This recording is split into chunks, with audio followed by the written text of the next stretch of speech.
So let's look at the first component. So probability of failure, the probability of failure, the first component that could lead to a failure are failures of components that don't have any safety mechanisms, which is single point failures. So what we need to do is identify all the single point failures in the system and what their probabilities are, and that can lead to a safety code violation.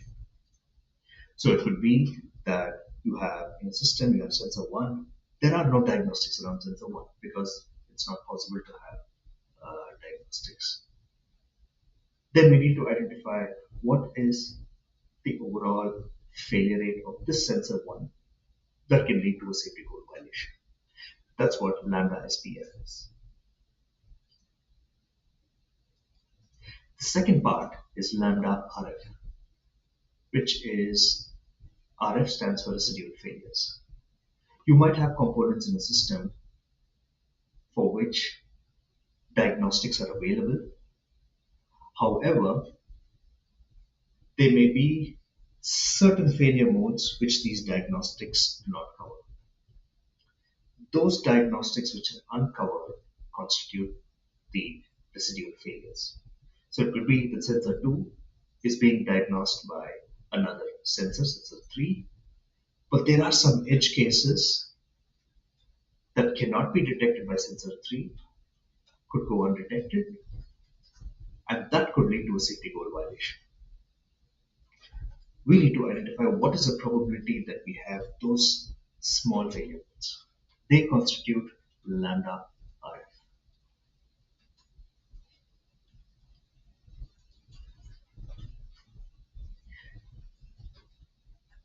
The third part, this is the total failures due to latent failures. Notice that so far we're talking about single point failures and residual failures where there is just one thing failing, just one component failing. Now we want to talk about failures of multiple things failing that can lead to a safety goal violation. So picture this. It's possible that in a system there is a failure of a sensor, let's say sensor 2 fails, and there is a diagnostic that is able to detect it. Now, it's possible that the diagnostic also fails. Now, if we have a scenario where the failure mode of sensor 2, so sensor 2 fails and its diagnostic fails, then it might potentially go undetected and lead to a safety goal violation. So in order to detect the failure of the diagnostic, we normally have a diagnostic of the diagnostic. So this diagnostic of diagnostic in an ideal world is able to 100% detect a failure of the diagnostic in an ideal world. However, in the real world, there are some limitations. So it is possible that only a part of the diagnostic is detected by the diagnostic of the diagnostic.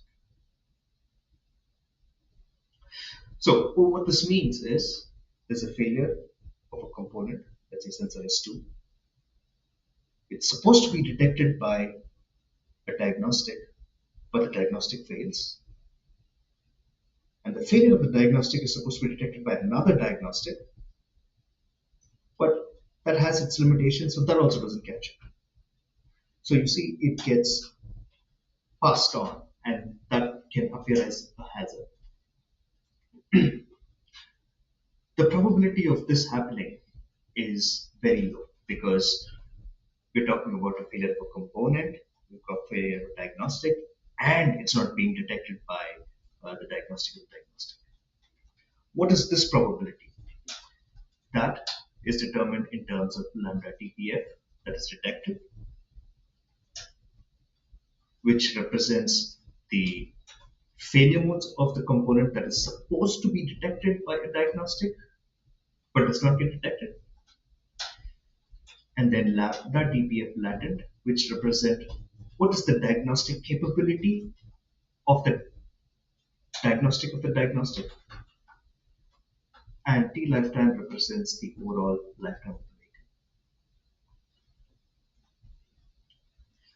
Overall, when we look at the entire calculation, the lambda-SPF and lambda-RF are going to add, they're going to provide the biggest contributions towards the NPHF. The lambda-DPF detected lambda-DPF latent times lifetime, their contribution is going to be smaller, but still significant enough. So if we are to reduce the NPH, the overall probability of failure, we'll have to focus a lot on the SPF and the RF, then focus on this. So here's the theory. We talked about what a PMHF is, how to calculate the PMHF. The next step is to see how to actually calculate the PMHF in a real project.